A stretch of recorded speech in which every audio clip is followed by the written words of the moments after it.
This is the thing.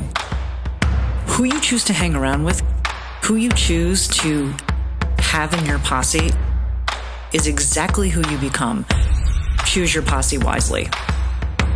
I'm here to tell you that putting yourself first is not selfish.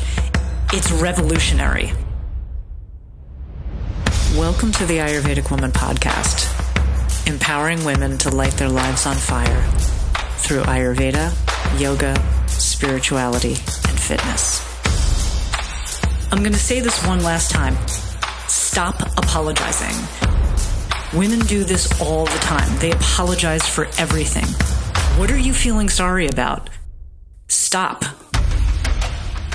If you do not put yourself first, nothing else happens. Stop putting everybody in front of you and put yourself first so that those people that you need to care for and take care of can be cared for because you have put yourself as the priority.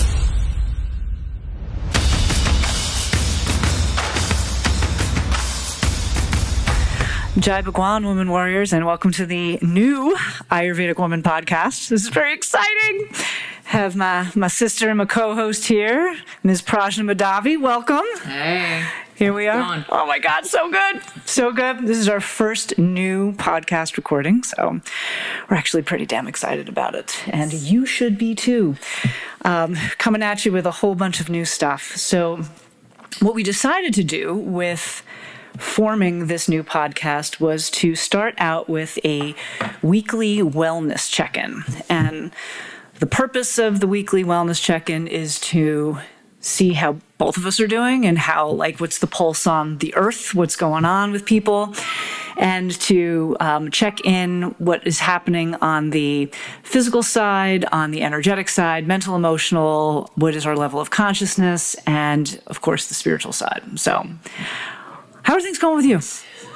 Ooh, it's this week has been, the weather obviously is having a bit of an impact, I think, on both of us a little bit. God, struggle's a little real today. Oh yeah, struggle was very real at the gym this morning. Yeah, very, very real. Just how the seasonal, the wetness and the humidity and all of that. Yeah. The lack of sun. Yes. But this week has been, kind of ups and downs. First of the week started out, been in the yard a lot. Nice. This week was in the yard a ton. Of which, for the record, Prajna has a killer garden. So, yeah. So a lot of weeds. A lot of weeds. A lot of weeds. Back's feeling it a little bit. So, I was in the yard a lot this week. And it was great just to get that out in nature and being one, trying to make sure I try to not wear shoes a lot. And nice. Just get some grounding. And it feels good to get in the dirt, doesn't it? Yes, Yeah. It really does. Oh, that's one of my favorite things. Pulling weeds even without gloves and just, it's awesome. Getting in your nails. Yep. The whole thing. Nails. That's it. It's okay to get some dirt. And I get to do the drive-bys her house to steal lettuce from the front yard. So a little rabbit.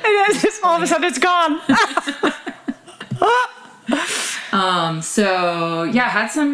Had some emotional stuff come up. Sure. And on some scars, I think, that were coming up this week. Aren't we all?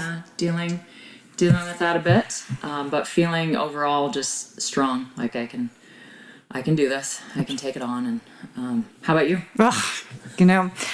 Like you, the struggle has been real. It's interesting because last week with the sun out, and it's just so interesting. It always reconnects me back to those basic Ayurvedic concepts with just being connected to nature and how when the sun is out, I'm out. Mm-hmm. When it gets a little rainy, of which, for the record, I'm not complaining because in Boise, it can get to be 90 degrees overnight. We don't really have a spring. It goes from winter, all of a sudden it drops off a cliff and then it's 90 degrees and you're like, what in the actual fuck? Yeah. So I'm not going to complain about the rain, and we need the moisture, and it's beautiful because it's making everything green, which I really love.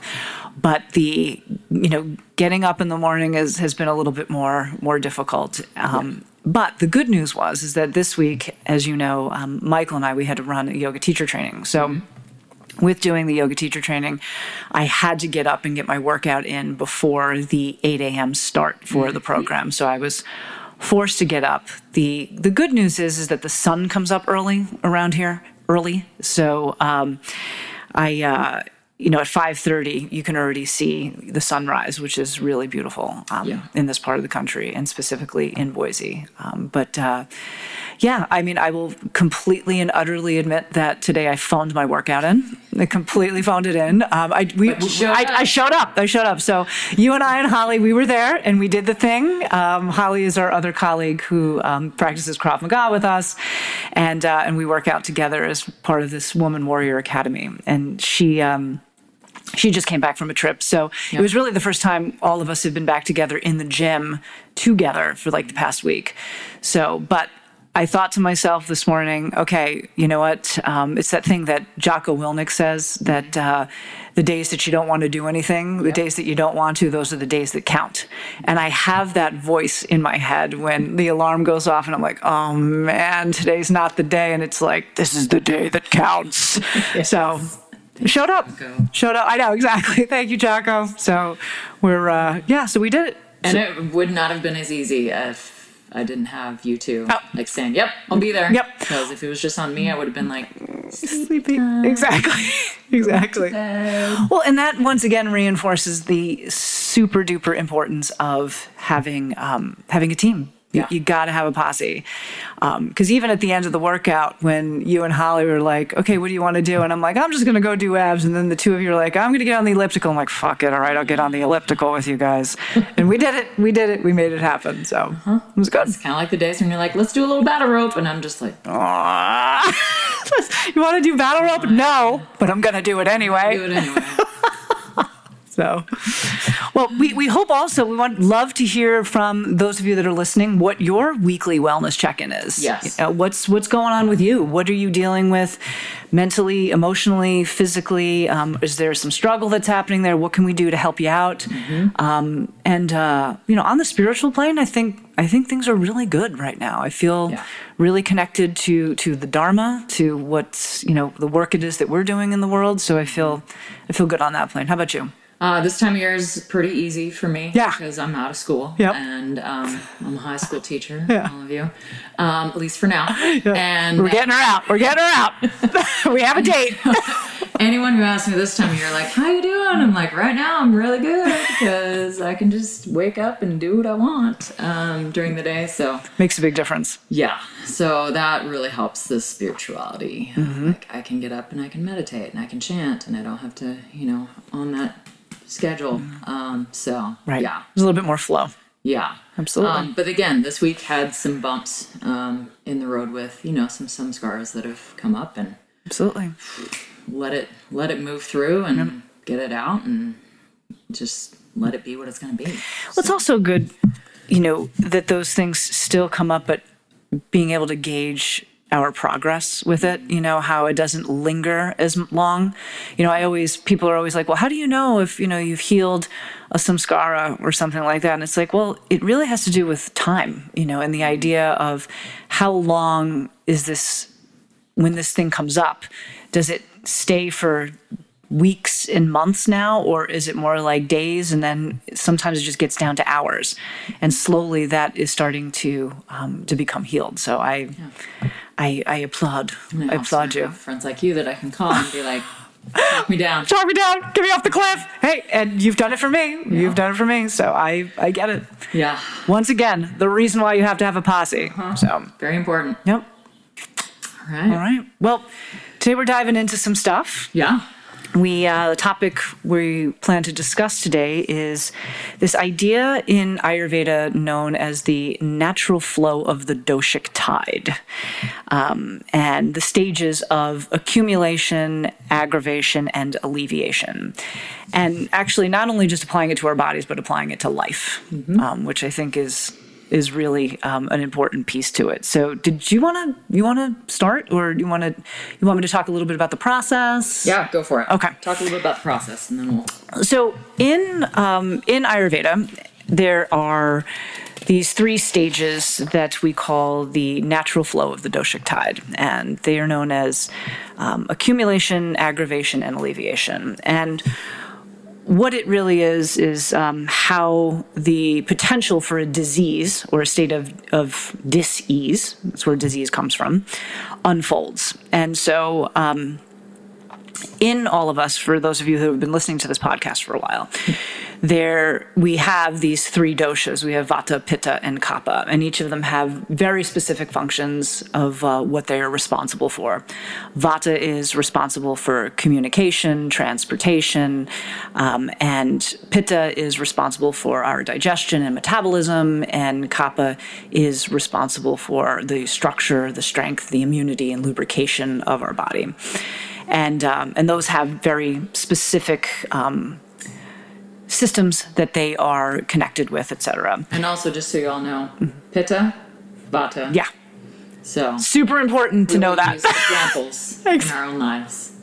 we have in our upper kind of lead circle, so to speak, many pittas. There's three of us that are pittas and only a couple of us that are vatas. And so the pittas are always talking about how hungry we are all the time. And the vatas are like, food? What's that? Yeah. So it's maybe I can, maybe not. Who knows?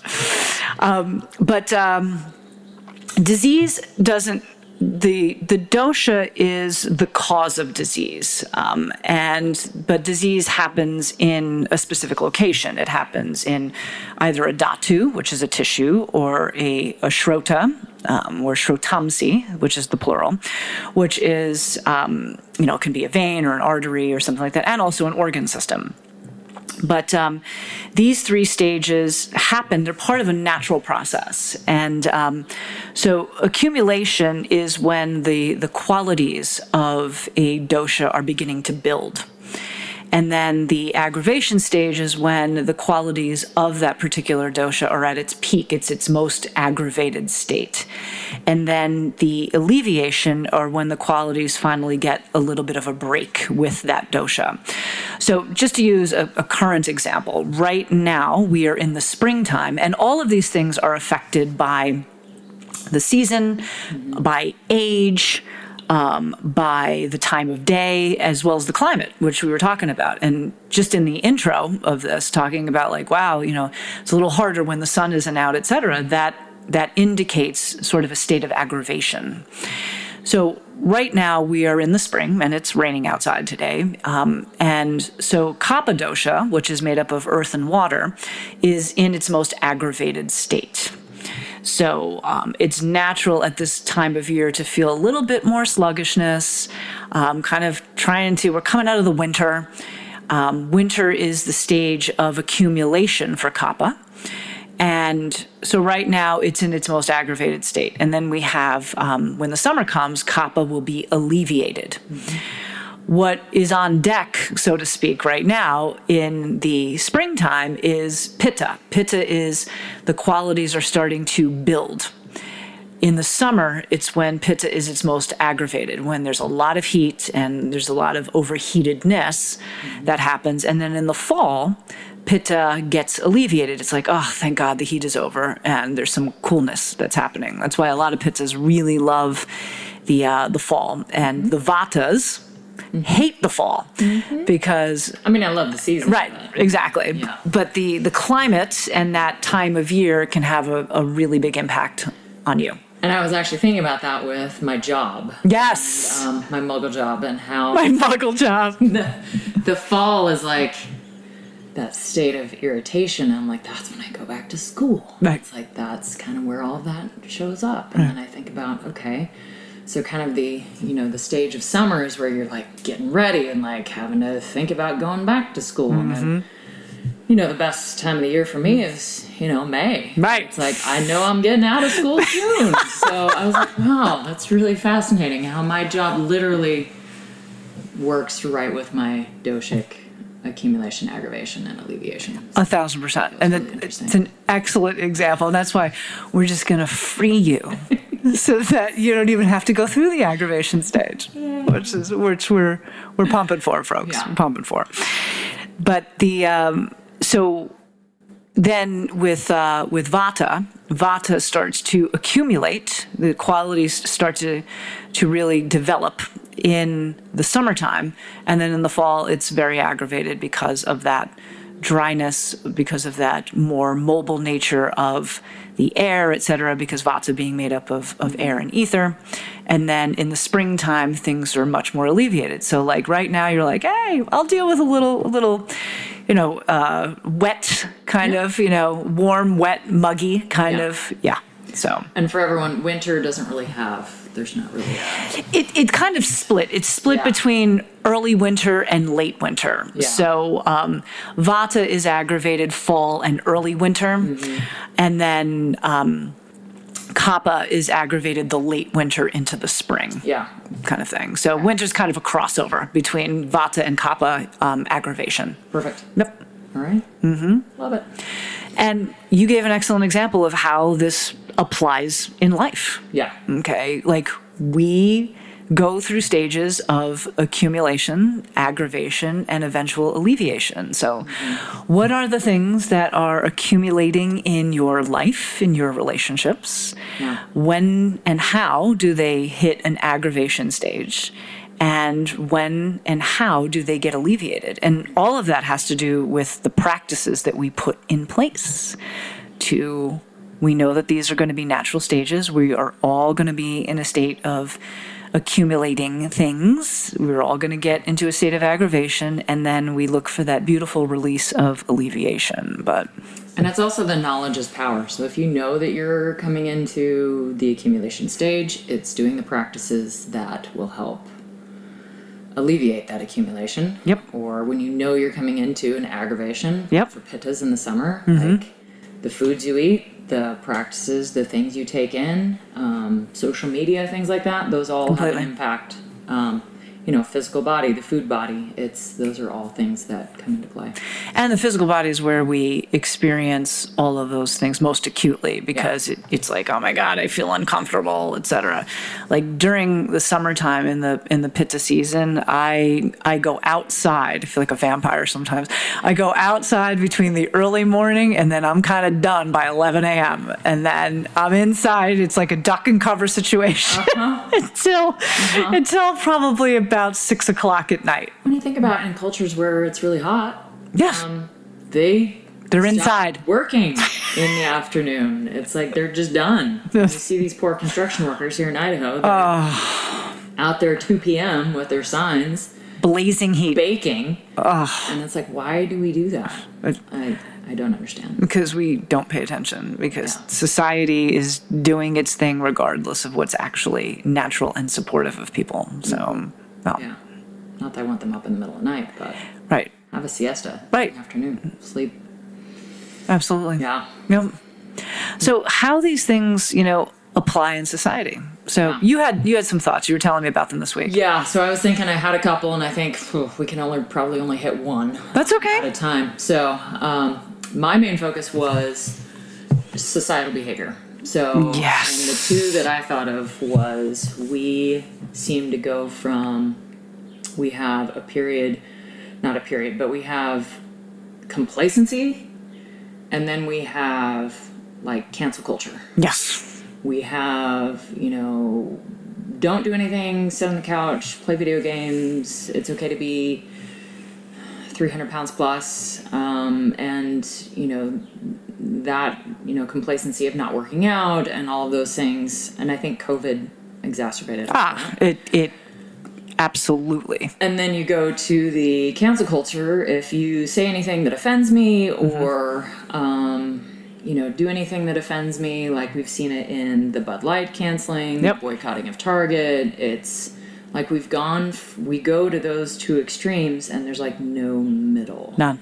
And so that was one thing that I was thinking about to let you kind of riff on as to where you see the accumulation, the aggravation, the alleviation, because it's a big problem today. I couldn't agree with you more. Huge.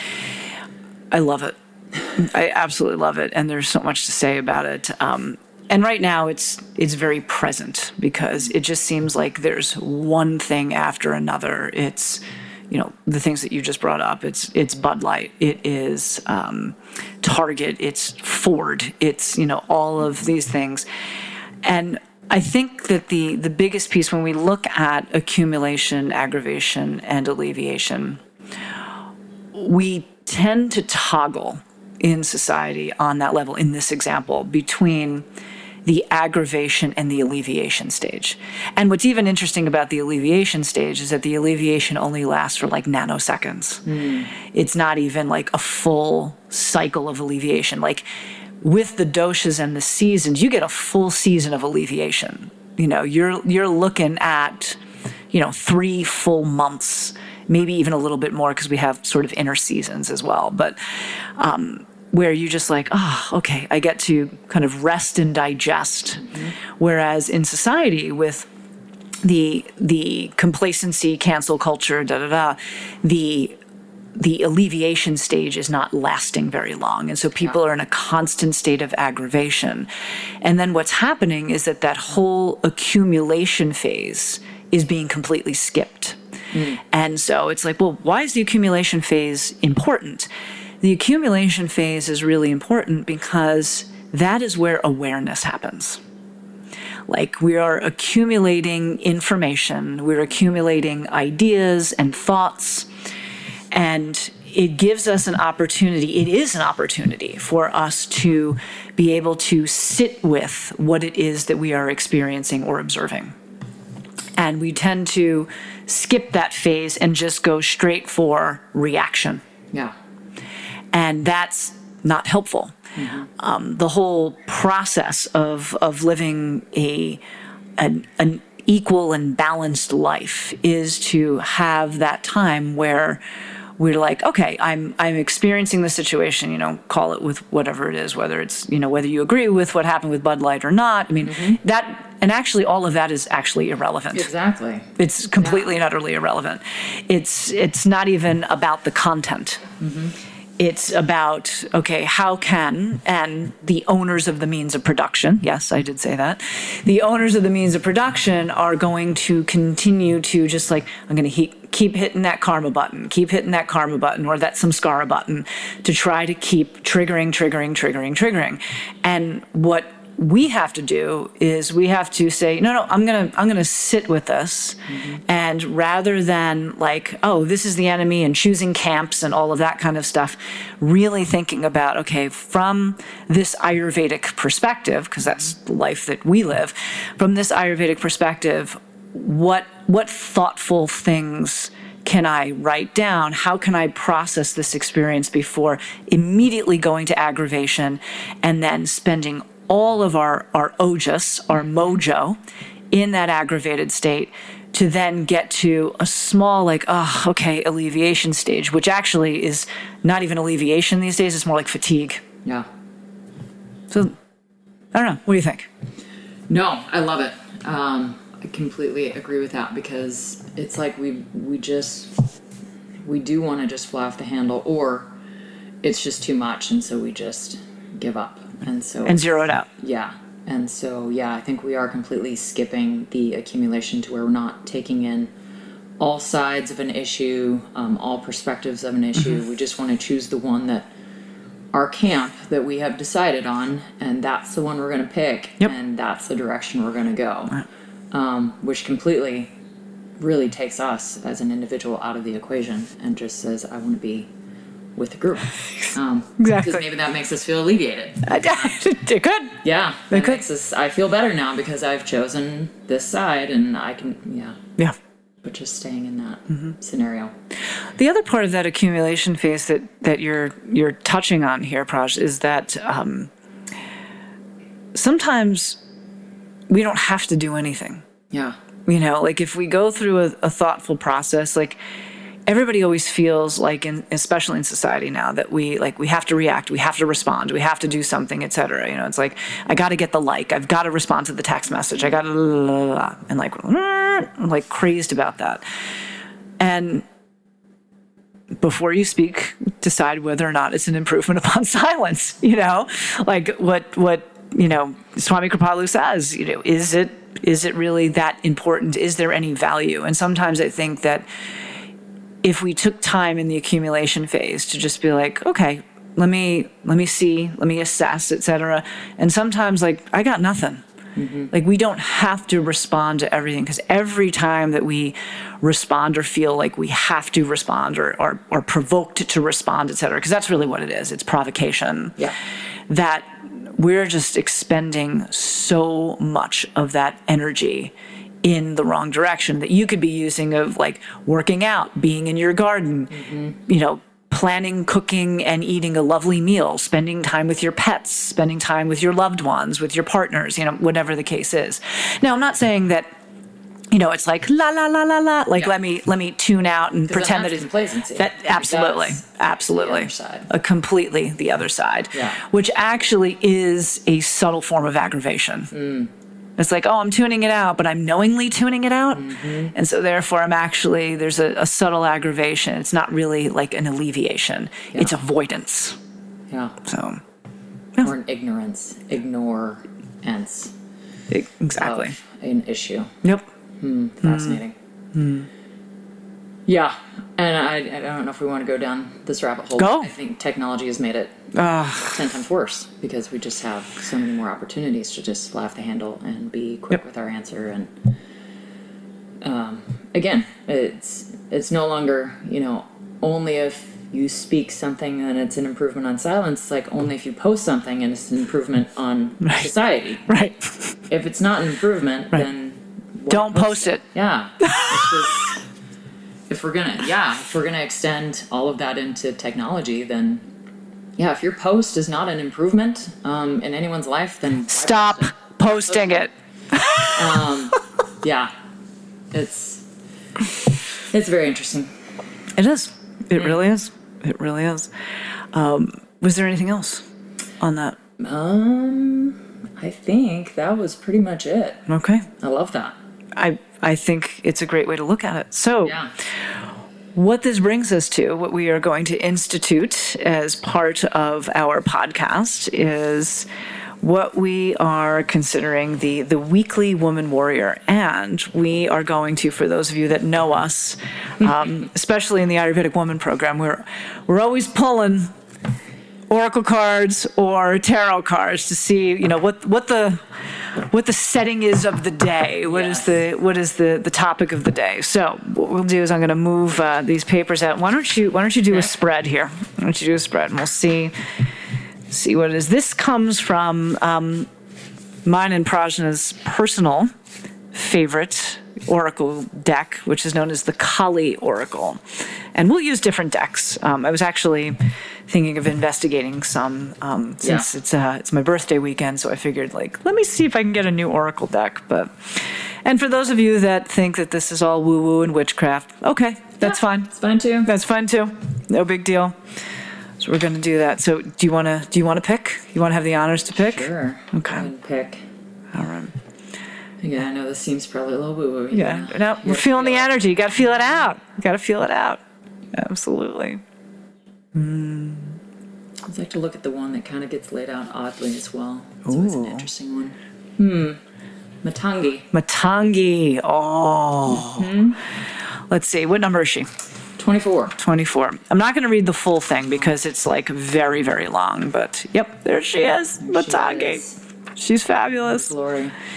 24.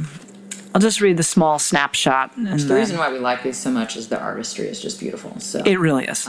Who's it? Alana Fairchild. Yep. Beautiful work. Okay. All right. This seems appropriate today. So Matangi, she is the tantric queen of outcasts, unveiling hidden inner power to thrive outside conventional society. You can't make this shit up. No. You can't. She holds the secret teachings of the power of the voice, of the healing power of art and music. Literally, this is our first podcast together. And here we are. She is the divine feminine medicine for the lost, the alienated, those who have been cast aside. If you have been denied love and respect, she brings healing and empowerment. If you have suffered rejection, abandonment, or been labeled as unworthy in any way, she brings dignity and repair. She is the ignition of a creative, joyful, and vibrant life path. Wow. All right, give me your thoughts. You got to give me some thoughts on this. Alleviation. I mean, if you're feeling outcast, if you're feeling like, you know, you've got some accumulation, aggravation, you know, let this podcast be a little beacon into, you know, moving forward into what you can do. Absolutely. Because that's really what we are all about is, you know, female empowerment, really empowerment in general, but let's be honest, we're going to go with the women. I'm putting my money on that one. Yeah. We get shit done. Yeah. 1,000%. It's, you know, it's really just, oh, man, for those who really need it right now. Yeah. I mean, that's why we're doing this. Yeah. Because we really do see a huge need in our society. Again, not just with women, but... especially. Yeah. And if women get active and moving in the right direction, a lot of shit's going to change. So, absolutely. Thoughts from you? Well, I think she's awesome. She's totally green, and I dig it. Yeah. But I would say a lot of what it is that you have said. I mean, we're really trying to shift the paradigm here and move away from camps, moving away from what we were just talking about with, you know, either like I'm in your camp or I'm not in your camp, and if I'm not in your camp, then I cancel you out, etc.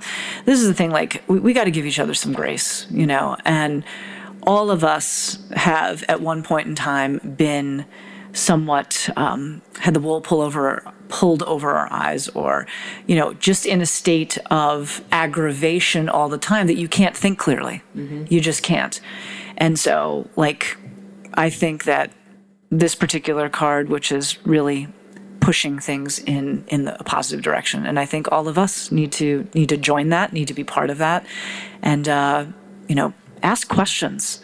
If you want to ask us any questions, or if there's a topic here it is that you want to discuss, you can email us at support@satyavanirising.com, or you can put a question in the comments here on the YouTube video. Or when this gets posted on Spotify, there actually is an area that I can put a question that says, hey, what do you want to, what topics do you want, et cetera, and people can respond to that as well. Nice. So it can be done via audio, it can be done YouTube, they can email, whatever. And we're going to have other guests on the show and talking about other stuff. And so, yeah, it's exciting. And just to add on to that, yeah, the Ayurvedic, the basic idea behind what we are doing here is using the Ayurvedic principles to have a healthy body. You know, we started out with talking about the doshas, which some of you may not. Oh, there's a squirrel in the background. Yep, there is. Yep, we have squirrels that visit the house on a regular basis. But just going through all of the doshas, you know, we tend to start with this physical body. Yes, we do. And, you know, what you have really tried to do and what you've taught me and what we're really trying to get out there is the healthy body, and taking care of this physical body that we have is so important, because it's critical. Really opens up the rest of it. And so if you're feeling out of sorts, you know, physically, mentally, emotionally, like, that's why we're here. Yes. Is trying to get people back into alignment with themselves and their health. Absolutely. I think we've allowed third parties to hijack our physical bodies on many different levels. And the more we start to take that power back, the healthier and more balanced we're going to be. Yeah. All right. Anything else? You got a book coming out. I do. So. I got a book coming out Sunday. It's coming out Sunday, June 11th, which is also my birthday. 49, baby. Yes. It's called From Pain to Power, and it will be available on Amazon on Sunday. But I think there's a group of us getting together to talk a little bit about it tomorrow. Yep. So we'll save it for that conversation. All right. Well, Jai Bhagwan, everybody. Jai Bhagwan. Jai Bhagwan to you. Thank you so much for allowing me to be here. Absolutely. And as always, gals, may your soul be victorious. Is life hard? Yeah, it's really fucking hard. And you can also have the life it is that you want. You just got to work for it.